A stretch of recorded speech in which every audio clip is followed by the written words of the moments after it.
Bonjour Emmanuel Franck. Bonjour.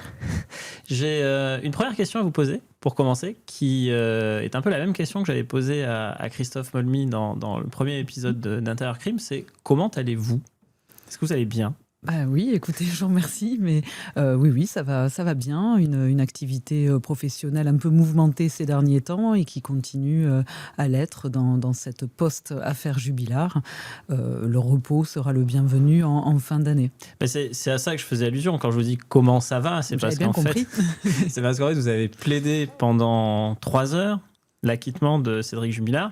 C'est un peu à ce moment-là que beaucoup de gens qui nous regardent vous ont découverte, parce qu'ils ne vous connaissaient pas nécessairement.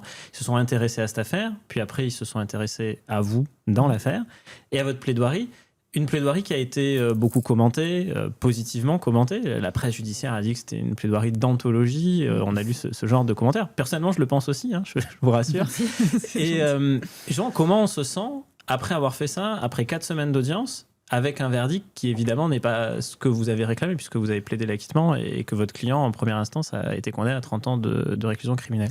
C'est des sentiments très partagés, parce qu'à la fois j'ai lu moi aussi un peu la presse judiciaire et j'ai vu que donc j'avais pas fait du très mauvais travail. Pour autant, qu'est-ce que c'est du bon travail quand il n'y a pas le résultat derrière?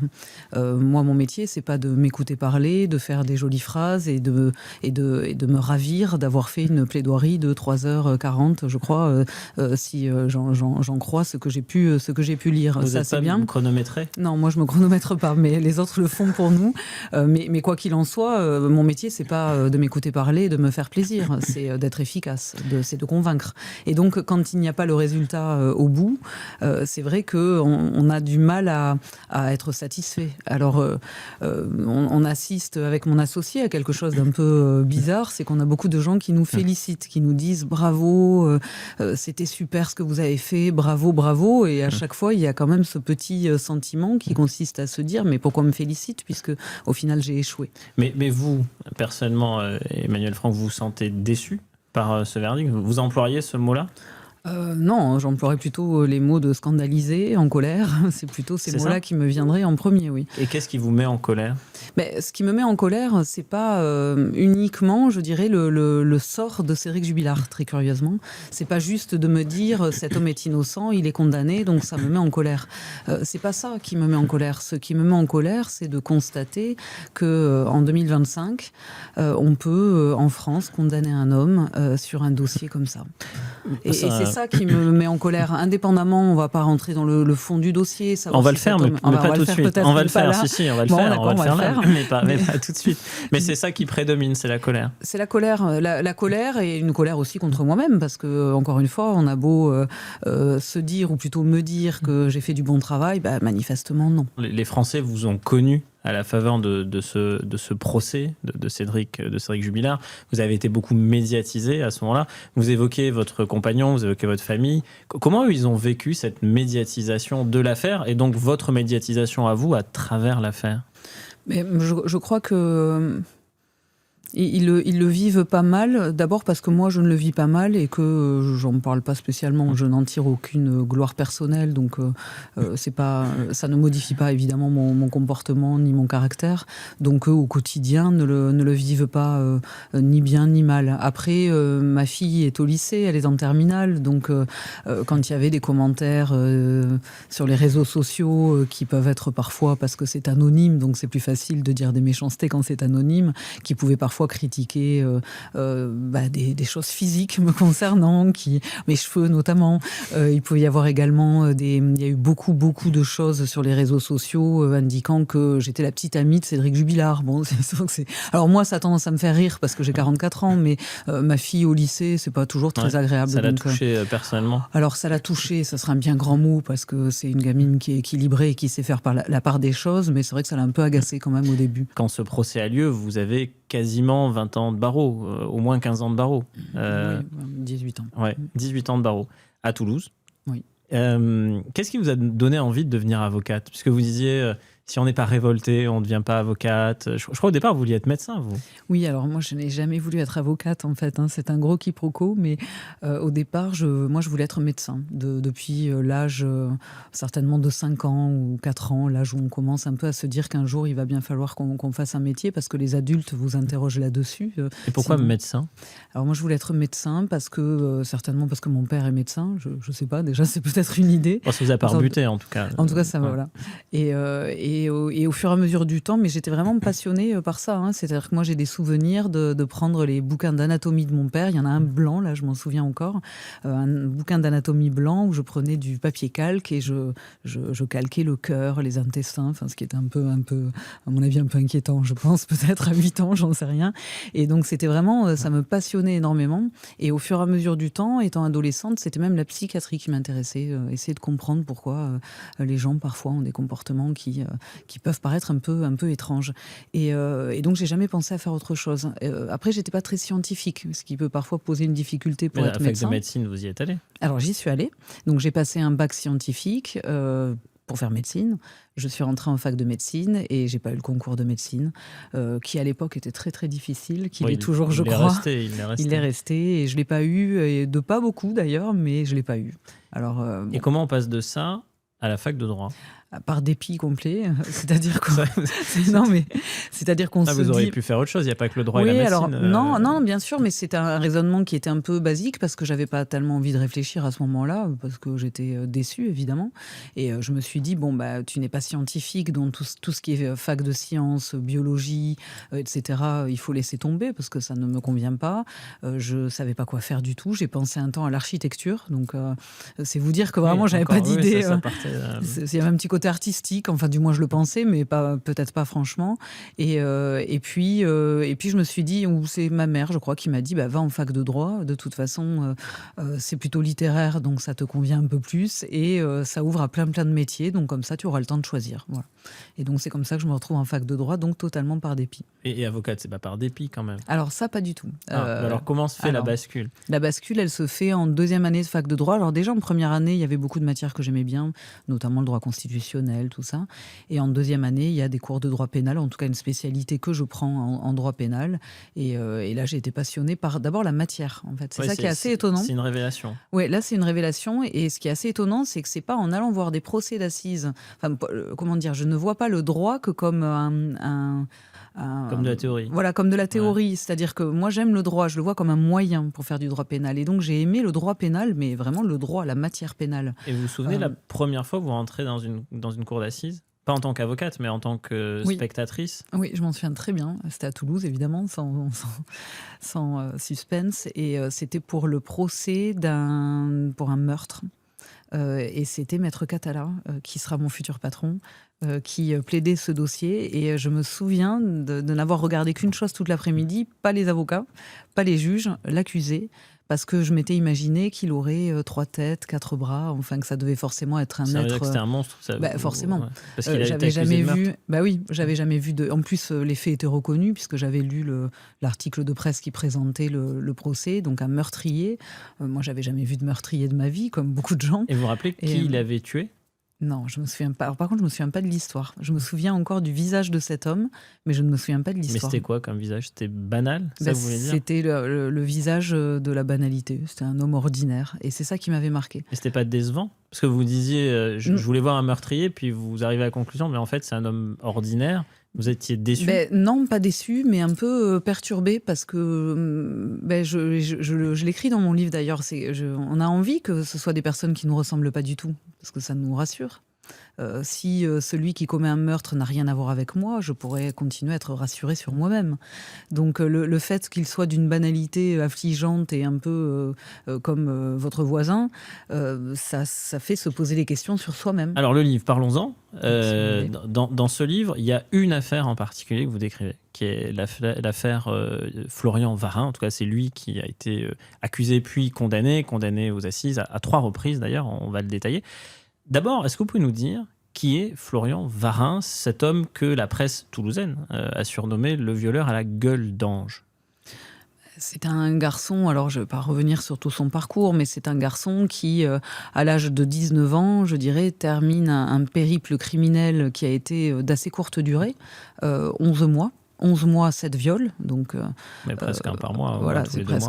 Et puis avec des faits, des viols qui, je dirais, vont un peu crescendo.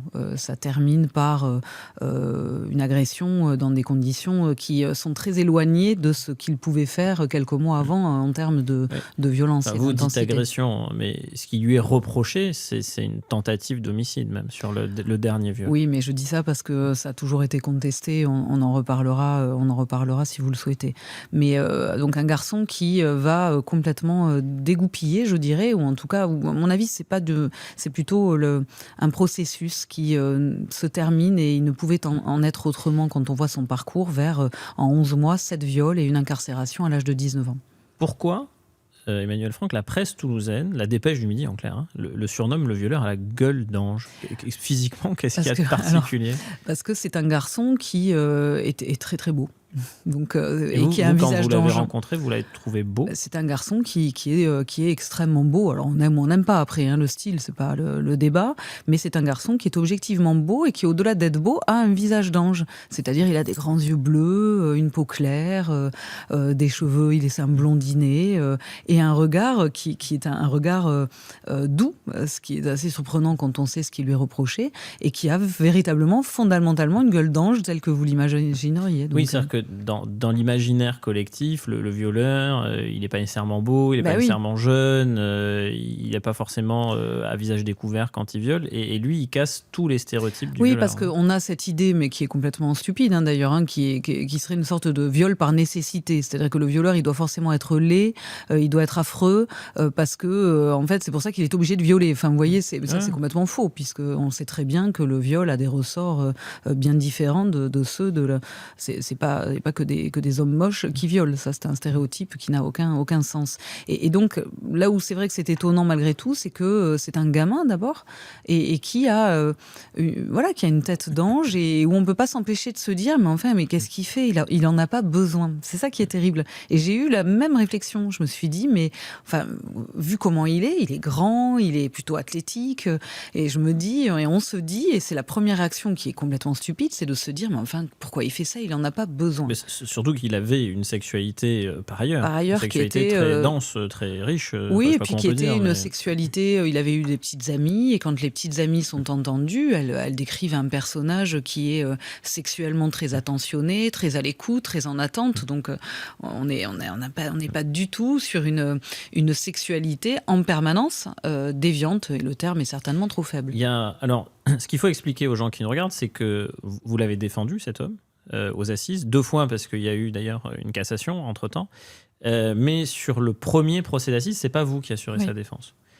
Pourquoi il vous choisit, vous, après, pour le deuxième procès d'assises ? Alors, c'est un peu plus compliqué que ça. Je vais essayer de raccourcir. C'est que il a été jugé une première fois à Toulouse. Effectivement, nous ne sommes pas ses avocats avec mon associé, mais nous intervenons pour un dossier aux assises qui arrive juste avant. Et il se trouve que Florian est toujours très attaché à ses grands-parents, qui l'ont un peu élevé, et il a un attachement très fort avec ses grands-parents. Et ses grands-parents étaient venus à notre affaire d'assises pour voir un peu comment ça se passait en prévision du procès de leur petit-fils. Et donc, ils avaient manifestement trouvé qu'avec mon associé, on était des bons avocats. Et donc, quand leur petit-fils a été condamné à une peine de 30 ans de réclusion criminelle, eh bien, ils se sont souvenus de nous et ils nous ont contactés. Donc, c'est par ce biais-là, par cette vision fortuite d'un procès avant pour se préparer. Donc, vous, quand vous assurez sa défense, vous commencez à assurer sa défense. Lui, il est déjà condamné une première fois à 30 ans de réclusion criminelle. Il est déjà en détention. Et dans ce livre, dans votre livre, vous racontez la première rencontre. C'est assez particulier, ce que vous écrivez. Est-ce que vous pouvez nous le raconter, ce premier échange avec lui ? Oui, parce que évidemment, je m'en souviens très bien. Alors c'est un garçon dont j'avais quand même vu le visage dans la presse, donc je voyais à peu près à quoi il ressemblait. J'avais une connaissance du dossier par la presse. pas encore, si j'avais quand même aussi travaillé le dossier. Oui, j'avais travaillé le dossier avant d'y aller, de manière un peu en diagonale. Et c'est vrai que j'avais compris, en tout cas au travers de la presse, que c'était un garçon qui s'était très mal défendu, mais ça allait même au-delà. C'est-à-dire qu'il avait été, il contestait les faits de manière même pas opportune, tellement c'était complètement décousu, et surtout qui était d'une arrogance, en tout cas décrit comme étant extrêmement arrogant, finalement extrêmement violent avec les victimes, c'est-à-dire qu'il rajouter de la violence à ce qu'il leur avait déjà fait subir par son comportement à l'audience, qui était un comportement dans lequel il les traitait presque de traînés. C'est-à-dire qu'en gros, elle devrait le remercier d'avoir eu des rapports sexuels avec lui. Donc, c'était quand même extrêmement dérangeant. Et donc, ça, je le savais. Et en même temps, j'avais un peu, je crois, cette naïveté de me dire, mais il vient de prendre 30 ans de réclusion criminelle, donc quand même, ça bouscule un homme. Et quand, à l'issue de 2 semaines d'audience, vous avez 19 ans, enfin à l'époque, il en avait 21, 22 au moment du premier procès. Vous prenez 30 ans de réclusion criminelle, c'est-à-dire plus que votre âge. Ça doit faire un peu réfléchir. Il y avait une peine de sûreté qui devait être de 22 ans, je crois. Oui, donc il ne pouvait pas envisager de sortir avant au moins 40 et quelques années. C'est ça. Et je me disais, il y a quelque chose qui a dû se passer nécessairement. Et puis bon, peu importe. Après, j'y allais sans trop me poser de questions sur ce que j'allais voir. Et c'est vrai que cette première rencontre, elle est curieuse. Je suis en attente dans le parloir avocat, qui est très petit. Ce sont des parloirs qui font quelques mètres carrés avec des... La taille de la table. Un peu moins. Même, moins. Et où on peut très peu circuler autour de la table. Et j'attends, et je vois arriver ce gamin qui rentre dans le parloir comme il rentrerait dans une boîte de nuit, je pense. Donc, il a une attitude un peu de clubbeur. C'est-à-dire qu'à un moment donné, je me demande s'il va me proposer de m'offrir un verre au bar. C'est vraiment ça. C'est-à-dire qu'il est très nonchalant, ça voulait dire. Oui, très nonchalant, très arrogant, avec un sourire un peu carnassier, un peu. Enfin, je suis quand même très surprise de... Mais il vous dit quoi? Parce que vous êtes l'avocate qui va désormais assurer sa défense. Il me remercie d'être venu. Donc, c'est un peu lunaire les premiers contacts. Il me remercie d'être venu. Il s'assoit, il est très à l'aise, il se met comme ça sur sa chaise. Enfin, et donc moi je fais comme si tout ce folklore n'existait pas pour qu'il arrête, en fait, tout simplement, parce que c'est un peu dérangeant, avec une volonté de prendre l'ascendant sur moi. Enfin, c'était un peu et je crois que je l'écris. Évidemment, je me suis pas sentie agressée. Enfin, c'est pas le débat. Et puis par décence, de toute façon, je vais pas considérer que je me sentais victime de quelque chose.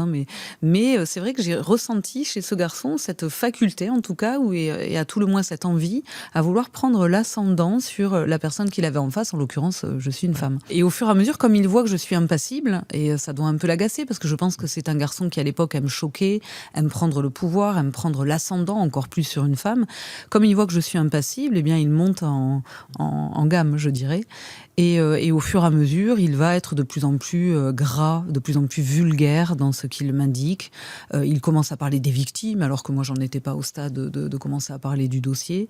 Et il va m'expliquer, alors après, c'est le secret professionnel, mais en tout cas, il va avoir des propos extrêmement vulgaires, des propos extrêmement gras, les concernant ce qu'il leur a fait. Manifestement, il a toujours pas compris que ce qu'il avait fait, c'était des viols. Et à un moment donné, parce que je n'aime pas trop qu'on prenne l'ascendant sur moi et qu'on soit dans ce jeu-là qui ne m'intéresse pas et qui même m'agace, à un moment donné, j'explose. C'est-à-dire qu'en fait, j'ai vraiment envie de lui mettre une gifle, ce que bien sûr je ne fais pas, et donc je pense que je le fais avec les mots. Et vous dites quoi? Et dans l'ordre, je me souviens plus, mais je lui demande, ça commence par « ça y est, vous avez bientôt fini ?» Et donc évidemment, il comprend pas. Et je le redis une deuxième fois avec un air très sec et désagréable.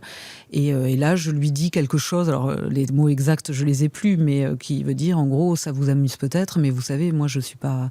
Moi, vous pouvez. Et je reprends ces termes vulgaires. Vous pouvez dire tout ça, ça me choque pas. Par contre, il y a quelque chose qui devrait vous choquer, c'est que vous avez pris 30 ans de réclusion criminelle. Moi, tout à l'heure, je vais ressortir. Je vais rejoindre ma famille. On est samedi matin. Vous, par contre, vous allez rester ici pour au moins 22 ans. Donc, si ça vous amuse de continuer à faire celui qui comprend pas et à être gras, vulgaire pour me choquer, continuer, mais ça sera sans moi. C'est à peu près ça. Et vous avez mis un terme à l'échange? Alors non, je mets pas un terme à l'échange, je range mon dossier, et là, il se met à pleurer. Ouais, donc vous aviez... Donc j'avais dû toucher il se met à pleurer, et on passe d'un clubbeur nighter de boîte de nuit à un petit enfant qui pleure, en fait. Et...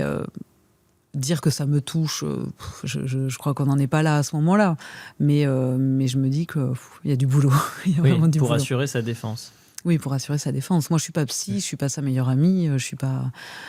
Moi, j'ai une vision qui est celle d'assurer sa défense. Après, en réalité, ça recoupe souvent des aspects psychologiques, ça recoupe souvent des incitations à l'introspection. Donc, on est évidemment un peu dans le domaine de la psychologie et de la psychiatrie quand on est avocat pénaliste, mais sauf qu'on n'est pas ni psychologue ni psychiatre, et que donc il faut faire attention parce qu'on n'est pas professionnel et que c'est parfois compliqué à manier. Vous racontez, Emmanuel Franck, dans votre livre, que après ce premier parloir, il y en aura beaucoup d'autres. C'est-à-dire, vous revenez le voir, ce garçon, à échéance régulière, et d'échange en échange, d'entretien en entretien, de parloir en parloir, vous arrivez un peu mieux à le comprendre, pour parvenir, je pense, à le défendre. Exactement. Qui est ce garçon ? Vous qui avez passé maintenant plusieurs mois à aller le voir de parloir en parloir. C'est compliqué parce que vous pensez bien que c'est un garçon compliqué, évidemment. C'est un garçon qui, par certains aspects, et je dis bien par certains aspects, ne ressemble pas du tout aux actes qu'il a commis. Moi, j'ai eu accès à un garçon de son âge, d'une vingtaine d'années à l'époque, qui va parler de sport, qui va parler de ses petites copines, de ce qui lui manque chez ses petites copines, qui va surtout très rapidement me dire en pleurs, parce qu'en fait, il y avait une sorte de réflexe de Pavlov. À chaque fois que j'allais le voir, pendant un moment, il pleurait. Donc ça a été comme ça pendant un moment.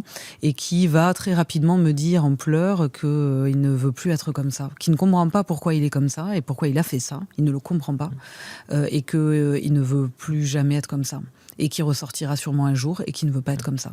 Dans le mode opératoire des viols, ça on n'en a pas encore parlé, ce que la presse a retranscrit, c'est qu'il y avait un schéma où il demandait à ses victimes de lui faire un câlin et que quand elles refusaient ou qu'elles le repoussaient, il devenait extrêmement violent et c'est là qu'il est violé. Et il y a probablement quelque chose qui se joue dans sa psychologie au moment dans ce mode opératoire précis, de demander un câlin. Et comment vous en arrivez à comprendre, parce que vous le racontez dans le livre, qu'il y a un rapport aux femmes qui est très particulier, mais qui est sans doute lié aussi à une grande carence affective. Oui, alors c'est surtout, et vous avez raison, mais pour aller un peu plus loin, c'est pas juste qu'il demande un câlin, c'est qu'il a cette phrase, alors pas auprès de toutes les victimes, mais d'un bon nombre, je crois 4 ou 5 sur 7, donc ça fait un bon nombre. Il leur demande un câlin et il va plus loin, et c'est ça qui est intéressant. Il dit « fais-moi un câlin comme le ferait une maman ». Et donc ça c'est quand même surprenant, venant d'un gamin de 19-20 ans, plutôt beau gosse, plutôt grand, on comprend pas trop cette demande maternelle. Et voilà, il leur demande fais-moi un câlin comme le ferait une maman. Et là, elles lui disent non, et c'est là qu'elles vont décrire que le regard qui est bleu au départ devient un regard noir, et un regard terrible et annonciateur des pires choses. Et donc, très rapidement quand même, je comprends, et je suis pas la seule, c'est les experts qui l'ont écrit aussi, les experts psychiatres, qu'il y a un lien avec la mère. Mais comme c'est souvent le cas, quand on pense à Patrice Allègre, parce que je fais du local, moi, donc Patrice Allègre, c'est Toulouse aussi, manifestement, lorsqu'il tuait ces femmes-là, il tuait sa mère, en fait, au sens psychologique. Donc là, on est dans le même schéma, comme c'est souvent le cas, donc j'ai pas inventé l'eau chaude, mais en tout cas, effectivement, je vais essayer de le faire travailler là-dessus. Et donc, ça veut dire qu'au parloir, vous lui faites parler de sa mère. Et alors, en fait, c'est assez particulier, je l'écris dans le livre, c'est que pendant très longtemps, on discute, j'allais dire, de tout et de rien. Alors, oui et non. En tout cas, je ne discute pas avec lui du dossier. Je veux pas, parce que ça ne sert à rien. Je sais qu'il n'est pas prêt, que ça n'a pas encore trop cheminé, et que donc, il ne va me dire que des conneries et qu'on va perdre du temps. Et donc, pendant 1 an et demi, à peu près, quand je vais le voir tous les 10 jours, on parle un peu de tout et de rien. Alors, évidemment, pas du match de foot de la veille, mais de son parcours de vie, de son enfance, de ses sentiments, de comment il a ressenti telle chose quand il avait 15 ans, de comment, etc. Et donc j'essaie de mieux comprendre comment il analyse les choses et comment il les a vécues. Alors, comment il les a vécues, j'y arrive bien. Comment il analyse les choses, j'y arrive pas trop parce qu'il les analyse pas vraiment. Et donc, pour revenir à votre question, il y a ce jour où je lui dis du coup, vous, quel lien vous faites ? Enfin, en fait, je le tutoyais, donc je disais, mais toi, du coup, quel lien tu fais ? Est-ce que tu le vois, le lien avec ta mère ? Et là, ça fait quand même 1 an et demi que je le connais, ça fait quand même 4 ans et demi qu'il est incarcéré, et il tombe du 6e étage parce qu'il me dit un lien avec ma mère ? Mais vous croyez qu'il y a un lien avec ma mère ? Et je me dis, mais enfin, à quoi ça sert la prison ? Ça fait 4 ans et demi qu'il est enfermé. Il n'a pas vu de psy, parce que pas possible de voir des psys en prison. Et donc, en 4 ans et demi, pour l'instant, il n'a pas avancé d'un pouce, parce qu'il n'a pas compris encore. Il n'a pas compris que sa mère l'a abandonné et qu'il est dans une sorte de ressentiment vis-à-vis de toutes les femmes. Et qu'au-delà de l'abandonner, c'est peut-être pire que l'abandon, elle a été rejetante. C'est-à-dire qu'il a été confronté régulièrement à elle et confronté régulièrement à du rejet méprisant. Il y a dans le dossier est agrémenté d'un certain nombre d'épisodes qui sont absolument abominables pour un gamin. Et comme quoi, par exemple ? Par exemple, le papa qui essaye de maintenir malgré tout un lien entre Florian et sa maman et qui va l'amener le 24 au soir. 24 décembre. 24 décembre, pardon, au soir. Soir de Noël, pour qu'il fête Noël avec sa maman et son frère et sa sœur, parce que c'est un gamin qui a... Ce qu'il faut expliquer, c'est que... Il faut que je revienne en arrière. Il faut juste expliquer qu'au moment de la séparation des parents, lui, il est avec son père et elle garde les 2 autres enfants, son frère et sa sœur. Parce qu'en fait, la maman va être rejetante parce que c'est...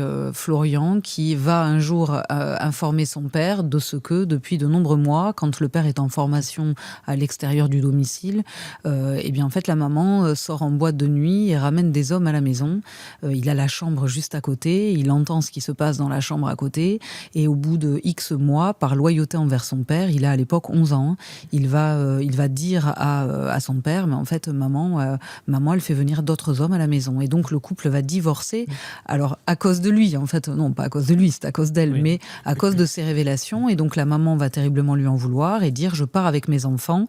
Et quand il comprend que il va partir avec maman, elle lui dit « non, j'ai dit que je partais avec mes enfants, donc c'est pas avec toi ». Et donc, ça va être ça tout au long de son enfance et surtout de son adolescence, où il va être confronté en permanence à du rejet maternel. Il y a même une année où il va vivre chez lui parce que les services sociaux l'imposent et elle refuse de le scolariser même. Et donc, ce gamin est errant. Enfin... Parce que l'anecdote que vous aviez commencé à raconter du soir de Noël, c'est qu'en fait, son père l'amène chez sa mère le soir de Noël et elle ne le veut pas. Non, elle dit le jugement de divorce ne m'oblige pas à le prendre. Elle ferme la porte et il se retrouve et elle le plante là. Le soir de Noël. Donc, toutes ces choses-là, moi, ça me paraissait évident qu'il y avait un lien. D'ailleurs, je sais qu'il y en a un. Et c'est vrai que là où c'est un peu affligeant, c'est que le milieu carcéral ne permet pas de réfléchir et manifestement n'a pas vocation à ça. Donc ça, c'est un peu... Et son rapport aux femmes, donc, est évidemment compliqué par ce rapport à la mère, qui est une mère qui le rejette.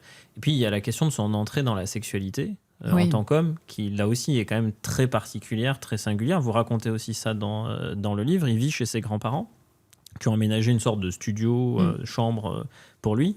Et sa sexualité est une sexualité très tournée vers la pornographie, assez violente, avec des femmes plus âgées. Il y a des relations tarifées. Enfin, c'est quand même très particulier comme entrée dans la sexualité en tant qu'adolescent.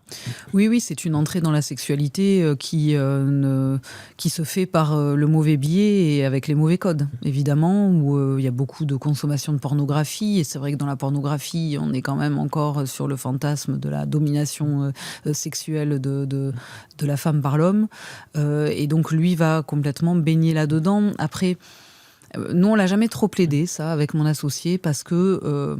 Bien sûr que c'est un premier accès à la sexualité qui n'est pas bon. Bien sûr que ce ne sont pas les codes réels de la sexualité, que malheureusement, il y a de plus en plus de gamins qui, au départ, ont accès à la sexualité par ce biais-là, et c'est pas bien. Bon, tout ça, d'accord, mais enfin, c'est pas ça qui fait de Florian un violeur. Donc, évidemment, on l'a évoqué dans le cadre des débats, mais nous, on n'en a jamais fait un argument de défense, parce que je ne pense pas que la consommation de pornographie ou le fait d'avoir des relations sexuelles tarifées très jeunes fasse de vous un violeur. Ce procès d'appel à Toulouse, il a lieu parce qu'il y a le temps qui s'écoule où vous avez... il est à Albi, oui, pardon. Oui, il est à Albi et après ça monte au Mans. Donc, il est à Albi. Donc ce procès a lieu. Il y a un long moment qui s'écoule parce qu'il y a ces échanges que vous avez, ce cheminement que vous l'aidez aussi à accomplir. Quand ce procès s'ouvre, c'est la question que je vais vous poser, c'est un peu celle de votre livre, mais comment pouvez-vous le défendre ? Vous êtes une femme, vous êtes mère d'une fille d'ailleurs, vous l'avez dit tout à l'heure, et vous défendez un homme qui a déjà été condamné et qui est de nouveau accusé de 7 viols. Mais cette question-là, je l'entends, hein, bien sûr. Hein, je vous en veux pas de la poser, mais je la comprends pas en fait. Pourquoi ? Parce que quand on est un homme, on trouve plus sympa le viol. On trouve que c'est plus sympa le viol. Non, c'est pas ça. C'est ça que je comprends pas. Non, la question sous-jacente qui est pas tellement la mienne. Moi, je m'approprie la question des gens qui nous regardent. Mais on se dit, mais en tant que femme, il y a une association plus forte à la victime ou aux victimes qui fait que vous pourriez vous dire mais je suis une femme, donc j'ai plus d'empathie envers les femmes, ou je m'associe davantage aux femmes victimes, je suis mère, ça aurait pu être ma fille qui... Mais évidemment que ça, on se le dit, mais c'est pas un phénomène d'identification, parce que heureusement, quand on fait ce métier-là, on évite tout phénomène d'identification, parce que sinon, on peut pas l'exercer. Il faut qu'il y ait une certaine distance. C'est plus sur le registre de l'empathie, mais de l'empathie pour les victimes, quelles qu'elles soient. D'ailleurs, des victimes de viol, des victimes de tentatives d'assassinat, ou la famille de quelqu'un qui a été assassiné. Cette empathie, je l'ai tout le temps, et heureusement. Mais ça n'a rien à voir, et ça n'a rien à voir avec le fait de défendre quelqu'un. Et deuxième chose, le fait d'être une femme n'a absolument rien à voir. Et je ne comprends pas la question, et je vais même vous... Enfin, je comprends pas, je comprends, hein, je fais semblant de ne pas la comprendre, mais cette question m'agace. Mais j'ai compris que vous vous l'appropriez, mais c'est normal qu'on me la pose. Mais en même temps... Vous êtes une avocate, femme, vous défendez des hommes accusés de viol. Enfin, c'est pas tous vos clients, mais... c'est quand même vos dossiers emblématiques. Oui, mais en fait, parce que l'idée en creux de cette question, c'est de dire, mais en fait, vous pourriez être une victime.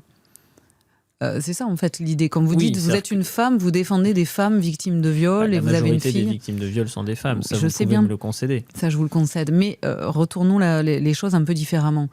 Si demain, vous n'allez pas demander à un avocat de 45 ans s'il n'a pas eu énormément de mal à défendre l'auteur d'un assassinat d'un homme de 45 ans qui aurait, comme l'avocat, 2 enfants, 3 enfants. Vous n'allez pas lui poser la question.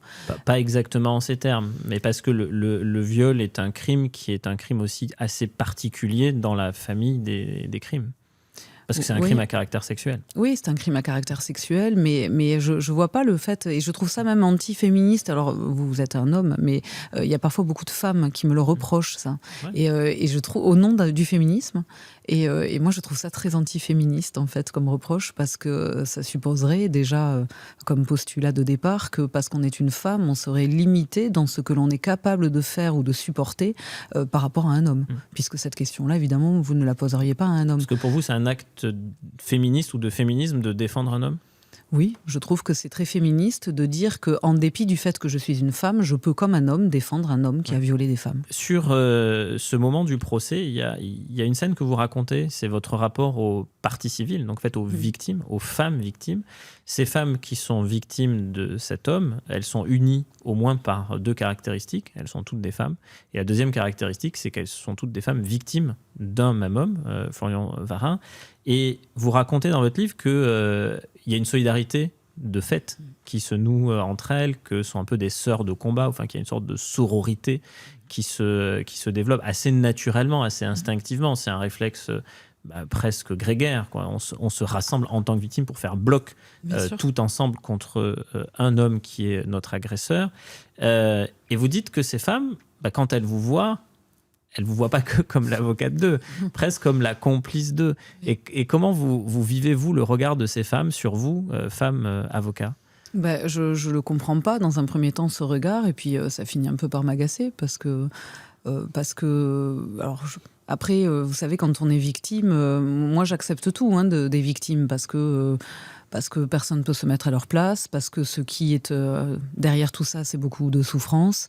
Et donc, dans un premier temps, je me dis, elles font un amalgame, elles n'ont pas compris ce qu'était un avocat, et donc il y a une espèce d'amalgame entre l'avocat et son client. Elles se disent qu'en plus je suis une femme, donc je suis une traître à la cause, et un peu la question que vous me posiez tout à l'heure, et donc, je me dis, ça va leur passer, parce que leur adversaire, leur ennemi, entre guillemets, c'est mon client, c'est pas moi. Moi, je ne fais que mon métier. Et en fait, au fur et à mesure des jours, ça devient quand même un peu pénible parce que c'est des regards agressifs, c'est des absences de réponse le matin quand je dis bonjour. Ça, à la limite, c'est pas grave. C'est des agressions, entre guillemets, bien sûr, verbales au restaurant le soir. Et là, il faut qu'on s'arrête un instant parce qu'il y a une anecdote que vous racontez dans le livre où vous dites que moment donné, vous vous êtes croisés au restaurant, parce qu'évidemment, après les longues journées d'assises, vous allez dîner dans les mêmes restaurants, à proximité du palais de justice. Et là, il y a un échange avec une victime. Oui. Et qu'est-ce qui se noue en et fait, qu'est-ce qui se joue? On arrive dans le restaurant et on voit que toutes les victimes mangent ensemble, donc on fait en sorte évidemment d'être le plus éloigné possible. Pas de changer de restaurant parce que les autres n'étaient pas ouverts à cette heure-là, donc on se demande d'être le plus éloigné possible. Et à un moment donné, il y a une des victimes qui se lève pour aller aux toilettes parce qu'on est sur le chemin des toilettes. Et on fait un peu semblant de ne pas la voir d'ailleurs pour ne pas la mettre mal à l'aise. Et puis parce que il est 23h, on n'a pas envie de parler, puis on n'a pas envie qu'elle soit mal à l'aise et nous non plus. Et en passant devant notre table, elle s'arrête et elle commence à crier d'ailleurs un peu qu'elle nouait. Bon, d'accord. Donc mon associé répond pas, moi non plus. Et puis là, elle s'approche de moi et elle me pointe du doigt et elle dit surtout vous, je vous hais. Et elle continue en disant je vous hais, vous lui souriez, vous n'avez pas le droit de lui sourire. Ce qui est incroyable parce que j'ai quand même à mon client, à l'accusé. Et alors j'ai j'ai une option, c'est-à-dire que soit je l'envoie se promener. Ouais. En lui disant qu'elle n'a pas à me parler sur ce ton, et puis je peux monter sur mes grands chevaux, je sais le faire, et de dire que maintenant ça va, ça suffit, etc. Soit je fais comme si j'avais rien entendu, soit je fais ce que j'ai fait, c'est-à-dire que calmement, je lui dis, écoutez, je crois que vous ne comprenez pas mon métier, si vous avez envie de le comprendre, quand vous revenez des toilettes, asseyez-vous, on parlera. Elle l'a fait ? Et donc, comme je sais pas, elle a un petit moment d'hésitation, elle part aux toilettes sans rien dire, et puis elle revient des toilettes, elle s'assoit sur un pouf, là je me souviens qui était à côté de la table, parce que c'était des tables un peu basses, et du coup on discute. Et on discute pendant une demi-heure, elle prend un café avec nous, et on discute pendant une bonne demi-heure du métier, et je comprends en fait ce qu'elle pense, et je comprends en quoi c'est terrible. C'est-à-dire qu'elle pense que quand je lui souris, c'est que je suis d'accord avec ce qu'il a fait, que quand je les regarde, elle y voit du mépris. Bon, après, je sais que des fois, je peux avoir un regard un peu... Mais enfin, je ne les ai jamais méprisés. Et qu'en fait, il ne devrait pas être défendu, que si je le défends, c'est que je cautionne le viol. Et donc, je vois toute la confusion qu'il peut y avoir dans son esprit entre le métier d'avocat et voilà, et cet amalgame avec l'accusé. Et donc, cette discussion, moi, ça me permet de comprendre pourquoi, dans ces cas-là, je concentre autant de haine, et j'espère qu'elle, ça lui permet de comprendre un peu quel est notre métier. Et il y avait une petite victoire le lendemain, parce que c'est la seule qui m'a dit bonjour quand je suis arrivée dans la salle des assises. Vous expliqué la distance, la juste distance nécessaire entre l'avocat et son client. Et je crois que le moment où elle a compris, c'est quand je lui ai dit « Mais qu'est-ce que vous croyez ? Mais ce qu'il a fait, c'est abject, c'est horrible, c'est monstrueux ce qu'il a fait. Mais moi, j'ai le droit de considérer que pour autant, c'est pas un monstre. » Oui, mais... Au-delà de ça, il y a une phrase que vous avez dans ce livre que je voulais vous faire commenter. Vous dites « Quand je plaide, mes clients, je les aime ». Vous dites ça. Alors ça, on me le ressort tout le temps. Vous l'avez écrit. Oui, mais je l'ai écrit, c'est normal.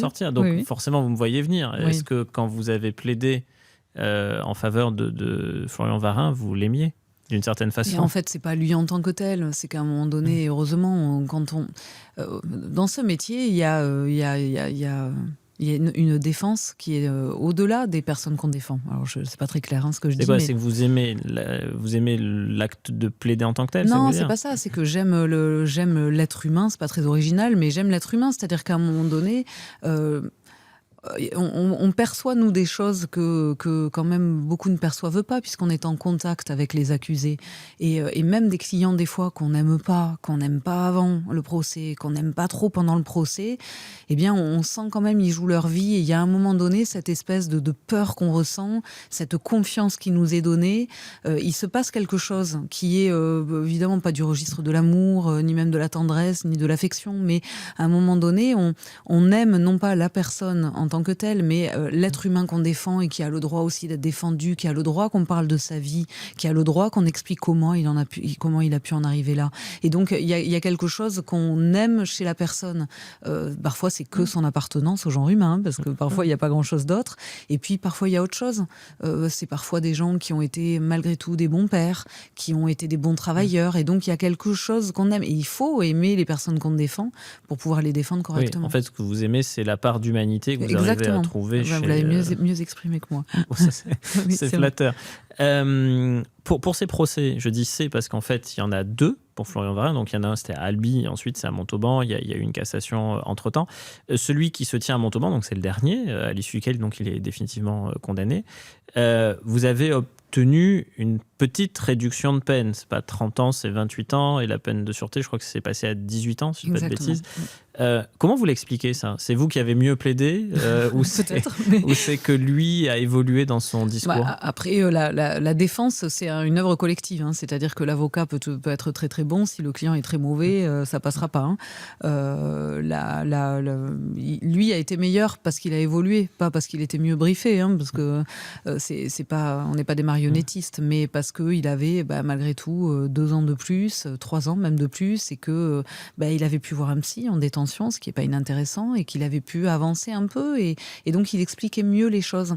Parce que c'est une chose de reconnaître qu'on est coupable, c'en est une autre d'expliquer un peu comment on a pu en arriver au passage à l'acte. Et c'est vrai que souvent devant la cour d'assises, quand les gens disent oui j'ai fait ça et ça, oui mais monsieur expliquez-nous pourquoi, et quand les gens sont pas capables d'expliquer pourquoi, eh bien ils prennent plus que quand ils y sont capables, ce qui est un peu ridicule parce qu'en fait le temps judiciaire n'est pas le temps de la psychothérapie, mais bon. Et donc je pense que lui était meilleur. Et puis je pense, après vous savez, ça tient parfois aussi à des magistrats, là notamment un président de cour d'assises qui était plus humain dans sa façon d'aborder les faits, et puis des victimes qui étaient aussi, je pense, un peu lassées d'être là pour la troisième fois, et qui avaient moins de hargne, je dirais. Là pour le coup je l'ai ressenti à mon égard aussi, c'est-à-dire qu'elles sont pas arrivées en mode combattante parce qu'elles avaient eu depuis quand même des enfants, elles s'étaient mariées, et heureusement, et donc elles arrivaient avec moins de haine, et donc du coup l'ambiance était moins électrique, et c'est ce qui a permis, c'est un ensemble. Il y a une affaire, Emmanuel Franck, dont vous ne parlez pas du tout, ou alors il y a une très légère évocation dans ce livre, c'est l'affaire Jubilard. Au moins 7 des 9 jurés ont estimé que Cédric Jubilard avait bien tué sa femme Delphine, des jurés qui ont aussi suivi les réquisitions de l'avocat général avec une peine de 30 ans de prison. Pourquoi vous ne parlez pas de l'affaire Jubilard dans ce livre ? Parce que le procès n'avait pas eu lieu, c'est ça ? Alors il y a plusieurs raisons. D'abord, le procès n'a pas eu lieu, donc effectivement il est hors de question que dans un livre la défense parle d'une affaire qui n'a pas encore été jugée. Donc ça je le ferai pas parce qu'on n'a pas... on peut le faire, mais enfin... Il y a beaucoup de vos confrères et consoeurs qui le font. Oui, je sais. Et deuxième chose, moi à titre personnel, je n'aime parler d'un dossier que si ça me permet d'intégrer plein d'autres choses. Et je crois, j'espère que c'est ce que j'ai fait dans ce livre-là. En fait, le dossier de Florian Varin est le fil rouge de ce livre, mais c'est surtout un prétexte pour évoquer un certain nombre d'autres choses.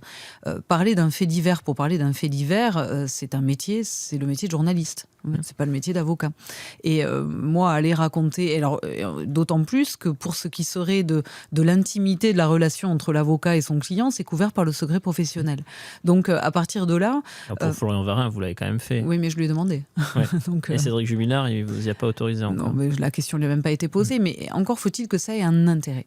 Et parler d'un fait divers pour parler d'un fait divers quand on est avocat, moi, à titre personnel, je considère que ça n'a pas forcément énormément d'intérêt.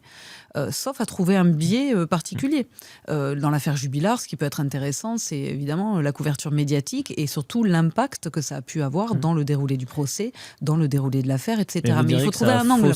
L'impact médiatique, vous direz que ça a faussé le verdict, quelque part ? Non, je ne dirais pas ça. Je dirais que c'était ça a été un peu un procès spectacle. Enfin, il y avait un certain nombre de choses quand même qui étaient un peu hors normes. Vous citez pas l'affaire Jubilard, mais il y a des passages dans le livre que j'ai relevés où vous dites que parfois les enquêteurs partent dans une direction parce qu'ils ont l'intime conviction que c'est comme ça que ça s'est passé, et après ils veulent absolument que tous les éléments d'enquête viennent au service de l'hypothèse ou de la thèse qui est privilégiée au départ. Quand on lit ça, on peut pas s'empêcher de penser à la façon dont vous avez cuisiné à la barre les enquêteurs dans le dossier Jubilard. Ce passage-là, vous l'avez bien repéré, c'était tout à fait un clin d'œil entre guillemets à l'affaire Jubilard, effectivement. Pas que, parce que c'est c'est un écueil un peu. Parfois, les services enquêteurs raisonnent comme ça. Et alors, 9 fois sur 10, ils ont peut-être raison, donc tout va bien dans le meilleur des mondes, mais pour les 1 fois sur 10 où ils se trompent, c'est catastrophique. Sur l'affaire Jubilard, j'ai 3 questions pour terminer à vous poser. La première, c'est le fait que pendant 4 semaines, vous avez fait œuvre de déconstruction. C'est-à-dire que l'accusation est venue avec, et les enquêteurs sont venus avec une thèse, en tout cas, qui était que Cédric Jubilard avait tué Delphine Jubilard, et présenté un certain nombre d'éléments au service de cette thèse, et vous les avez déconstruits méthodiquement. Il y a l'affaire des lunettes qui auraient été cassées, et vous avez très simplement expliqué que rien n'indiquait que c'était au cours d'une dispute, parce qu'on n'avait pas trouvé de traces de sang sur ces lunettes, etc. Et l'affaire de la couette dans la machine à laver, sur laquelle on n'a rien retrouvé, le véhicule qui est soi-disant garé dans le sens qui n'était pas le bon sens, mais vous dites, de toute façon, on n'a pas trouvé non plus de traces de sang, traces de ceci, traces de ça. Bref, vous avez passé votre temps à méticuleusement tout démonter. En fait, vous avez fait voler en éclats le dossier. Quand on vous écoutait jour après jour et qu'on faisait nous ici à TF1, les bilans tous les soirs, même entre nous, mais en fait, il ne reste plus rien de l'accusation. Vous avez tout atomisé. Et pourtant, et j'en arrive à ma question, le doute n'a pas profité à l'accusé. Vous avez passé 4 semaines à faire douter tout le monde. Et à la fin, cette fameuse formule qu'on donne aux jurés, le doute doit toujours profiter à l'accusé, en fait, non. Comment vous l'expliquez ? Alors, déjà, j'aimerais bien le comprendre, puisque c'est effectivement une décision que moi, je comprends difficilement. Peut-être revenir dans un premier temps sur ce que vous disiez. Effectivement, on a déconstruit un par un les éléments, mais rien que ça, déjà, pose une difficulté, parce qu'une preuve, ça ne se déconstruit pas, en fait. Vous voyez, donc c'est déjà... et effectivement, il a toujours été indiqué en face qu'il n'y avait pas de preuve, mais un faisceau d'indices. Et le faisceau d'indices, c'est un peu la magie de l'accusation. C'est quand vous n'avez rien, vous prenez des petites choses parfois contradictoires entre elles, et puis hop, ça ferait peut-être une preuve si on a un peu de chance. Mais vous voyez, déjà, effectivement, si la défense a pu déconstruire des choses, c'est que par nature, on n'était pas face à des preuves. Ça, c'était le premier point, parce que quand même, je continue à défendre cet homme, donc ça, c'est dit. Et pourquoi ça n'a pas marché ? Parce que... Pour 2 raisons, je pense. Je vais les schématiser comme ça. La première, c'est que on n'a rien construit. C'est-à-dire que je pense que si on avait eu un scénario alternatif, les jurés se seraient engouffrés dedans. Vous l'avez pas vraiment fait, ça. Vous nous dites pas, peut-être que vous allez me répondre que c'est pas vous de le dire, mais pourquoi Delphine Jubilard sort de chez elle ce soir dans la nuit du 15 au 16 décembre 2020 si c'est pas Cédric Jubilard qui la tue? Et ça, vous ne l'avez jamais dit. On ne le fait pas parce qu'on n'a pas les moyens de le faire, parce qu'on n'est pas dans des procédures américaines, donc on n'a pas de pouvoir d'enquête. Et je ne vais pas rentrer dans le détail du dossier, mais on a une enquête qui est faite de telle manière qu'à part la cible Cédric Jubilard, vous n'avez rien dans l'enquête. C'est-à-dire que, pour prendre un exemple et un seul, l'amant, par exemple, l'amant, il n'y a même pas eu de perquisition chez lui. L'amant de Delphine Jubilard, pardon. Il n'y a même pas eu de perquisition à son domicile. Ils n'ont même pas interrogé le planning de l'endroit où il travaillait. Ils l'interrogent à peine un quart d'heure. Et vous n'avez... Mais c'est-à-dire qu'on n'a pas de la matière pour faire des choses. Personne d'autre n'a été interrogé, ou quand les gens ont été interrogés, c'était que pour... la cible, Cédric Jubilard. Ouais, vous n'avez pas de contre-récit. Non, on n'a pas de contre-récit. C'est pas à vous de le faire, vous n'avez pas les moyens de le faire. En outre, c'est pas à nous de le faire. Mais vous avez une intime conviction. Ce qu'on peut dévoiler, c'est que hors antenne, hors micro, dans la vie, etc., j'ai fait ce que beaucoup de gens ont dû vous faire, c'est les yeux dans les yeux, vous dire, alors Emmanuel, est-ce que tu penses, parce qu'on se tutoie dans la vie, est-ce que tu penses que c'est Cédric Jubilard qui, ou est-ce que tu le crois vraiment innocent? Et à chaque fois, vous me répondez, mais mon intime conviction, c'est qu'il est profondément innocent. Oui, et comment vous pouvez avoir cette intime conviction s'il n'y a pas de contre-récit? Mais parce que ça n'a rien à voir. Moi, mon intime conviction, c'est qu'il est innocent, mais c'est une intime conviction, je dirais, on s'en moque un peu, c'est pas la question. La question, c'est de savoir, enfin, quand même, la justice, c'est ça. Votre intime conviction, alors pas au sens juridique, judiciaire du terme, hein, votre sentiment profond à vous, Guillaume, sur la culpabilité ou non de Cédric Jubilard, c'est une chose, mais je dirais, on s'en fout un peu. Non, mais moi, je le défends pas. Non, mais ce que je veux dire, c'est que la question, c'est pas pour des jurés, c'est pas de savoir s'ils pensent, est-ce qu'ils ressentent qu'ils pourraient être coupables et innocents, c'est est-ce qu'on leur présente un dossier qui leur permet d'avoir des certitudes. Oui, mais entre nous, quand vous voyez un de vos clients, vous les découvrez pour la première fois, en détention ou pas, vous savez très bien, avec les années d'expérience, avec le barreau, si votre client, il vous dit « j'ai rien fait », mais en fait il a fait, ou si il vous dit « j'ai rien fait », il a vraiment rien fait.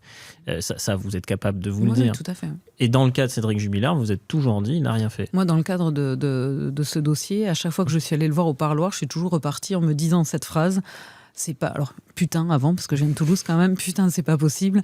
Ce mec, il a rien fait.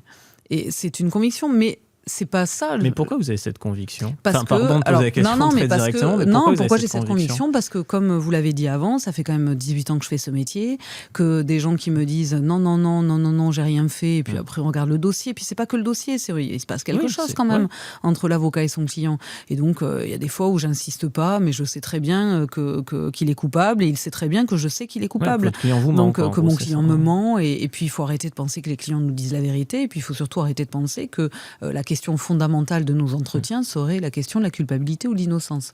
On travaille un dossier avec eux, on voit ce qu'il est possible de dire, pas possible de dire, et puis après, eux, ils nous racontent bien ce qu'ils veulent. Donc j'ai l'habitude de ça. J'ai défendu des gens qui se disaient innocents alors qu'ils étaient coupables. J'ai défendu des coupables qui, dans leur culpabilité, mentaient sur des détails. Donc il y a cette habitude, vous savez, le client qui est retors, qui est un peu manipulateur. Et là, dans les échanges que j'ai pu avoir avec Cédric Jubilard, parfois même, je l'avoue, je le concède, j'ai même essayé parfois un peu de le piéger.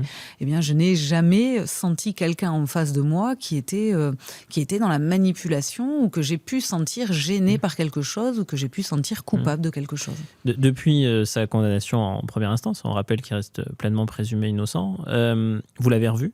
Oui, bien sûr, oui. Comment il va? Il va comme un homme qui a pris 30 ans de réclusion criminelle alors qu'il est innocent.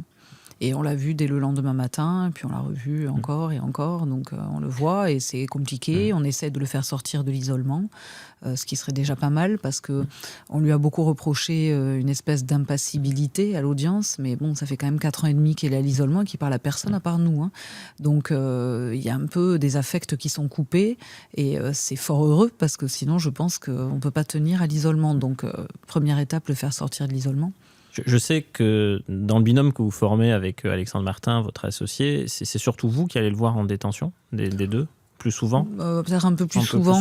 Non, alors pas plus souvent, mais plus longtemps. C'est-à-dire que souvent, on y va tous les deux le voir, et puis au bout d'un moment, il s'en va pour voir d'autres clients, et je reste un peu plus. Vous restez un peu plus. Ouais. Alors, c'est couvert par le secret, mais qu'est-ce que vous pouvez nous dire de ces échanges? Vous racontez quoi quand vous parlez plus longtemps? Essentiellement le dossier, puis après on parle un peu de comment il vit les choses. Après, c'est pas quelqu'un qui parle énormément. Ça, vous l'avez, tout le monde l'a vu, la France entière l'a vu lors de son procès. C'est pas quelqu'un qui va beaucoup s'épancher sur son ressenti, sur ses sentiments, sur comment il vit les choses. C'est quelqu'un qui est très, très cloisonné, enfin très clôturé au niveau des sentiments. Et donc, il est pas très expansif, mais souvent on parle du dossier, on parle, essentiellement du dossier, mais évidemment, après, c'est agrémenté de relations humaines, évidemment, quand même, et de plein d'autres choses. Mais voilà, c'est pas un garçon compliqué. Vous voyez, on parlait tout à l'heure de Florian qui avait une personnalité complexe. Lui, plutôt basique, sa personnalité. Le procès en appel, de ce qu'on a lu, il devrait avoir lieu en 2026, vers la fin de l'année 2026-2027. Je vois, vous voyez hésiter, peut-être 2027. Bon, en tout cas, dans l'année et demie à venir, dans les 18 mois à venir, il devrait logiquement avoir lieu. Ma dernière question, c'est sur l'affaire Jubilard, c'est qu'est-ce que vous allez faire de différent? Est-ce que vous allez procéder différemment à la lumière de ce premier procès? Forcément, il va falloir. Alors après, le dossier reste le dossier, donc on ne va pas changer des choses du dossier. Il y a certainement, il y a des choses qu'on peut regretter. Il y a des regrets sur des personnes qu'on aurait pu interroger de façon différente à l'audience, ou interroger déjà. Il y a sur, on a trop facilement pensé que les expertises qu'il pouvait y avoir dans le dossier, je pense à celle des lunettes, je pense à celle de la condensation, quand on les a lues, enfin moi ça me paraît évident, mais apparemment ça l'est pas, il était évident que c'était n'importe quoi, que c'était absurde. En fait, ces expertises-là, elles n'en étaient pas. Vous avez quelqu'un qui expertise une voiture, il n'a jamais vu la voiture. Et on a trop pensé que ça n'aurait pas d'impact, ce genre de choses. Apparemment, oui. Donc là aussi, il faut qu'on fasse un certain nombre de choses. Évidemment qu'on se refait 40 fois le procès. Donc vous avez déjà commencé, en fait. Bien sûr, mais pas concrètement, mais dans les idées. On essaye de trouver des idées pour en fait aider les jurés à réfléchir. Alors, j'allais dire correctement, ça serait pas très sympa pour les premiers. Et puis, moi, je suis très respectueuse de la décision des jurés. Les jurés, ils ont pris une décision, ils l'ont fait en leur âme et conscience, et ça devait pas être facile dans ce dossier. Mais on est là pour aider les jurés à ce qu'ils prennent une décision avec à chaque fois des éléments de contradiction. Voilà. Merci Emmanuelle Franck, merci d'avoir été notre invité. Je rappelle votre livre Comment pouvez-vous les défendre aux éditions de l'Observatoire. Ceux qui nous suivez, qui nous faites l'amitié de nous suivre, ce que je voulais aussi vous dire, c'est que si vous avez des envies d'invités, vous pouvez évidemment commenter sur notamment YouTube, dans vos commentaires en disant que vous aimeriez qu'on entende telle ou telle personne dans Intérieur Crime, et évidemment on en tiendra compte. Et puis que vous nous retrouvez sur toutes les plateformes d'écoute, sur TF1+, et sur la chaîne YouTube. À bientôt.